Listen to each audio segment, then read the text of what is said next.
వైఎస్ఆర్సీపీలో వైఎస్ఆర్ లేడు అన్నది ఆవిడ మాట్లాడాం. సో ఒక్కసారిగా బయట వినిపిస్తాను, ఒకసారి బయట ప్లే చేయండి అమ్మా షర్మిల్ది. మీది వైఎస్ఆర్ కాంగ్రెస్ పార్టీ కాదు.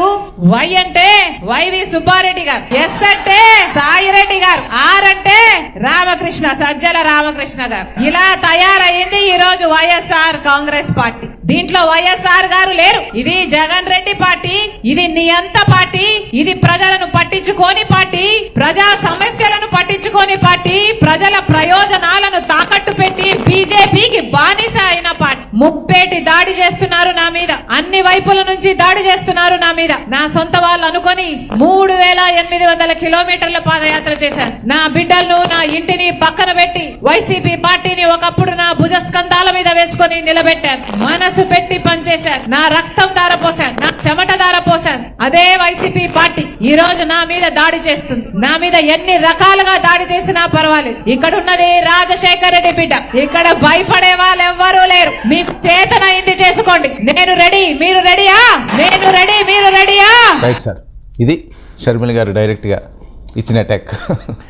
అంటే అప్పుడు అంటే వైఎస్ఆర్ కాంగ్రెస్ వెనకాల ఉన్న సోషల్ సపోర్ట్ బేస్ ను షర్మిల టార్గెట్ చేస్తుంది. అందుకే మణిపూర్లో క్రైస్తవులపై దాడి జరుగుతున్న క్రైస్తవుడైన జగన్ పట్టించుకోవడం లేదు, బీజేపీకి ఊడిగం చేస్తున్నాడు, బీజేపీకి బానిసగా ఉన్నాడు అంటూ గతంలో విమర్శించారు. నేను షర్మిలారెడ్డిని అంటూ ఇటీవల నొక్కి చెప్పారు. ఇప్పుడు వైఎస్ఆర్ కాంగ్రెస్లో వైఎస్ లేడు అని చెప్పడం ద్వారా రాజశేఖర రెడ్డి అభిమానులకు వైఎస్ఆర్ కాంగ్రెస్కు మధ్య ఒక డిస్కనెక్ట్ తేవడము, అందులో ఇక్కడ ఉన్నది రాజన్న బిడ్డ అని మళ్ళీ నొక్కి చెప్పడము. అంటే వైఎస్ వారసత్వము జగన్మోహన్ రెడ్డి అంటూ వ్యక్తిగతంగా ఏమీ లేదు కదా. ఆయన తర్వాత ఇప్పుడు జగన్మోహన్ రెడ్డి సొంత ఇమేజ్ పెంచుకోవచ్చు, కానీ ఆయన రాజకీయ ప్రస్థానం మొదలు పెట్టినప్పుడు ఆయనకు ఉన్నదల్లా రాజశేఖర రెడ్డి కొడుకనే, ఇంకా వేరేది ఏమీ లేదు.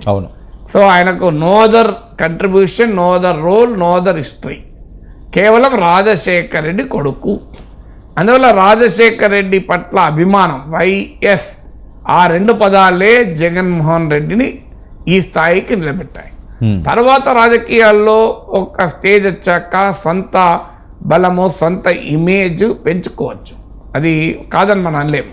ఇప్పుడు జగన్మోహన్ రెడ్డికి ఇప్పటికీ కూడా వైఎస్ ఏనా, జగన్ అంటే బ్రాండ్ లేదా అంటే ఇప్పుడు డెఫినెట్గా బ్రాండ్, వైఎస్ బ్రాండ్తో పాటు సొంత బ్రాండ్ కూడా జగన్కి వచ్చింది రాజకీయాల్లో. ఇప్పుడు ఎన్టీ రామారావు అల్లుడుగానే చంద్రబాబు నాయుడు తెలుగుదేశంలో మొదలు పెట్టవచ్చు, కానీ ఇలా చంద్రబాబు నాయుడు సొంత బ్రాండ్ లేదా, ఎన్టీఆర్ బ్రాండే కాదు కదా. సో అందువల్ల రాజకీయాల్లో మొదట్లో ఆ బ్రాండ్ ఉపయోగపడుతుంది. అలాగే ఇప్పుడు జగన్కు వైఎస్ బ్రాండ్ ఒక కీలకం, దానిపైన బిల్లు చేసింది బ్రాండ్ జగన్. షర్మిల ఇప్పుడు ఏంటంటే ఆ వైఎస్ అనే బ్రాండ్ను జగన్కు డిస్కనెక్ట్ చేయాలి. అందుకే వైఎస్ఆర్ అంటే వైవి సుబ్బారెడ్డి, విజయసాయి రెడ్డి, సజ్జల రామకృష్ణ చెప్పడం. సో అందువల్ల వైఎస్ఆర్కు జగన్కు సంబంధం లేదు. అందుకే పదే జగన్ పాలన వైఎస్ఆర్ పాలనకు నక్కకు నాగలోగానికి ఉన్నటువంటి తేడా అని.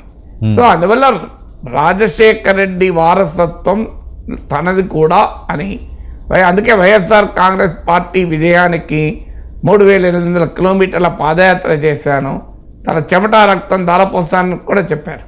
సో అందువల్ల రాజశేఖర రెడ్డి వారసత్వం జగన్కు మాత్రమే ఉండదు, జగన్కు మాత్రమే రాదు. జగన్కు రాజశేఖర రెడ్డి వారసత్వం వచ్చేందుకు జరిగిన కృషిలో తాను కూడా భాగస్వామి. అందువల్ల ఇవాళ తనకు కూడా వాటా కావాలి ఆ వారసత్వంలో అని చెప్తుంది. ఆ చెప్పే క్రమంలో జగన్కే అసలు హక్కు లేదు రాజశేఖర రెడ్డి వారసత్వాన్ని ఉపయోగించుకునేది, రాజశేఖర రెడ్డి నిజమైన వారసురాలు తానే అనేటువంటి భావనతో ఆమె ప్రజల్లోకి వెళ్తుంది. ఇది వర్కౌట్ అవుతుందా సార్? అది మనం ఎవరము చెప్పలేము, ఎందుకంటే కేవలం సెంటిమెంట్ ఒకటే పనిచేయదు రాజకీయాల్లో, అనేక ఫ్యాక్టర్స్ ఉంటాయి. ఇవాళ కాంగ్రెస్కున్న బలము, బలాలు, ఇవన్నీ ఫ్యాక్టర్స్ పనిచేస్తాయి కదా. బట్ ఎంతో కొంత రాజకీయ పరిస్థితులు అనుకూలిస్తే అప్పుడు ఈ బ్రాండ్ మాత్రమే షర్మిలకు ఉపయోగపడేది. అంటే ఎప్పుడు కూడా ఎలా ఉంటుందంటే, ఒక విత్తనం మనం పొలంలో ఎక్కడన్నా భూమిలో నాటుతాం, అప్పుడు మొలకెత్తదు, సడన్గా కొన్ని రోజుల తర్వాత వాతావరణ పరిస్థితులు అనుకూలించినప్పుడు మొలకెత్తు. ఇది కూడా అంటే బ్రాండ్ వైఎస్ అనేది ఒక విత్తనం, ఆ విత్తనం షర్మిల నాటుతోంది. ఇవాళ రాజకీయ పరిస్థితులు అనుకూలంగా లేవు కనుక అది మొలకెత్తకపోవచ్చు. Hmm. దానివల్ల విత్తన నాణ్యత క్వశ్చనబుల్ కాదు. ఎస్. అప్పుడున్న పరిస్థితులు భూసారం బాగా లేకనో బాగా వేడి ఉండడం వల్లనో వర్షాలు సరైన సమయంలో కురవకపోవడమో ఈ ఎక్స్టర్నల్ కండిషన్స్ వల్ల బ్రాండ్ వైఎస్ అనే విత్తనం ఇప్పుడు షర్మిల పొలంలో మొలకెత్తకపోవచ్చు. Hmm. కానీ రేపు వాతావరణ పరిస్థితులు అనుకూలిస్తే ఈ వైఎస్ బ్రాండ్ అనే విత్తనం షర్మిల పెరట్లో కూడా మొలకెత్తచ్చు. అవును. సో అందువల్ల వైఎస్ బ్రాండ్ అనే విత్తన నాణ్యతను ఎవరు క్వశ్చన్ చేయలేరు. ఆ విత్తన నాణ్యత ఇప్పటికీ ఉంది. సో ఆ రాజకీయ విత్తనం బ్రాండ్ వైఎస్ అనే రాజకీయ విత్తనాన్ని షర్మిల ఇవాళ మొదలుపెట్టింది. సో ఇప్పటికిప్పుడు ఉపయోగపడకపోవచ్చు, కానీ ఎన్నడో ఒక రోజు ఉపయోగపడతానికి స్కోప్ ఉంటుంది కనుక అనేది ఆ ప్రయత్నం.